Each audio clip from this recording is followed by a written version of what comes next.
G'day YouTube, Warbles on a lot here. Welcome to the phenomenon of subsoil liquefaction. The water travels below the level of the roots of the grass,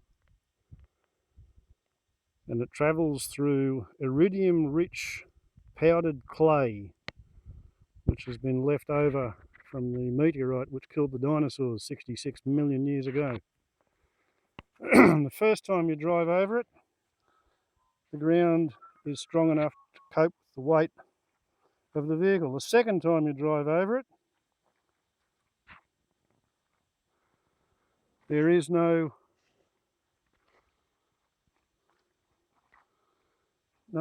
support because the iridium-rich clay has turned to the consistency of egg white or perhaps snot. Now this piece here looks okay, but it has been driven over and then it's been rained on and then it's been driven over again.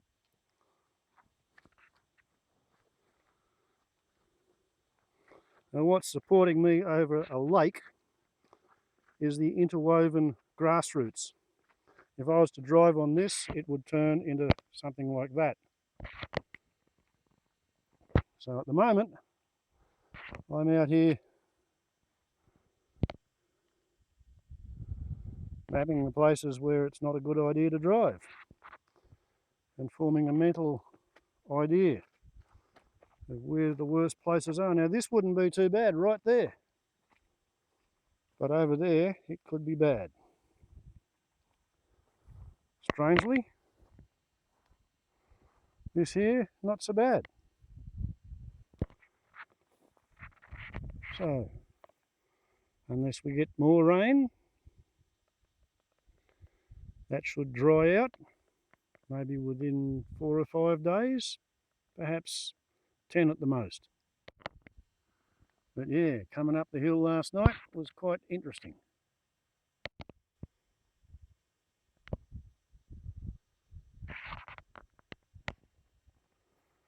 I might have to start going out into the rough.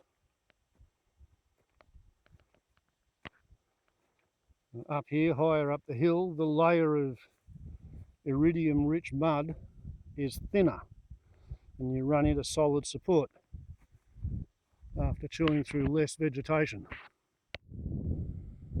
That's the Barilda driveway, and that puddle there is the rivulet that runs down the Barilda driveway, and that soggy patch with the subsoil liquefaction on the bottom end of my driveway, that is actually the spring that forms the headwaters of the Barilda driveway rivulet.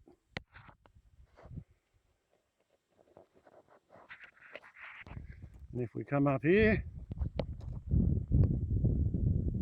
you can see the wheel ruts are still flowing.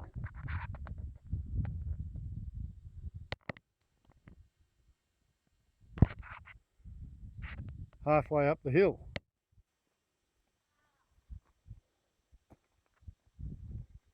And then it stops for a bit. And it starts again for a bit.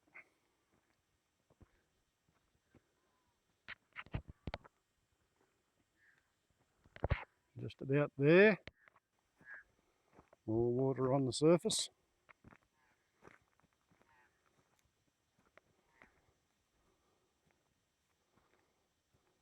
And this was last night.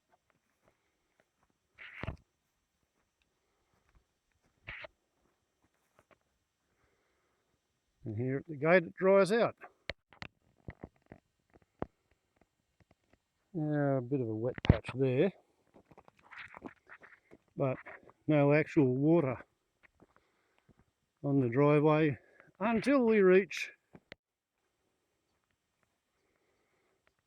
yeah, my front yard with the spring in the front yard.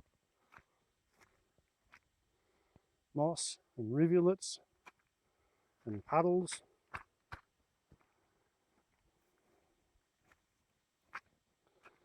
Right up to the hut.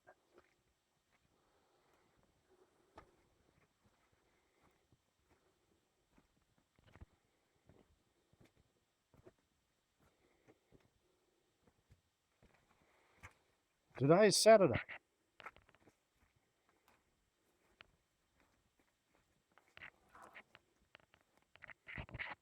Last time it rained, that would be Wednesday for 1.5 mils, Tuesday 20.5 plus 7.7 plus 5.5. And from Tuesday morning, my soil moisture profile gauge was completely overflowing. At the moment, it's showing just above 5.5 inches. So it's evaporated approximately 3/4 of an inch in 3 days since it rained last. And see this discoloured splush mark? That's how deep that wheel got into the deepest wheel rut that it was in. And the weight of the front corner of the car going over the liquefied ground meant that this wheel, yeah, it's been all the way in. This whole thing has been submerged in the mud. This wheel, it's relatively clean because it was driving on more or less uncompressed ground. It was the weight of this corner of the car which liquefied the ground under it as the vehicle crossed the turf, to the point where this wheel, which had a shiny bright paint job that had not had any mud go past about there, it went in that far.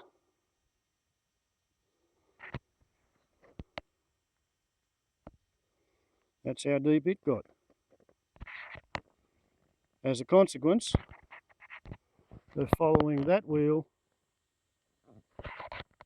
over the destabilised iridium-rich clay. And in another 2 or 3 days, when the ground up here is dried out, then the ground on the driveway will follow suit.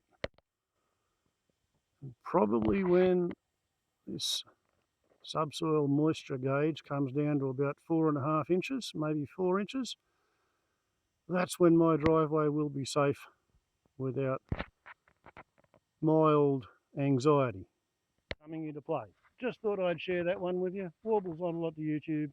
Have a good one. Ciao.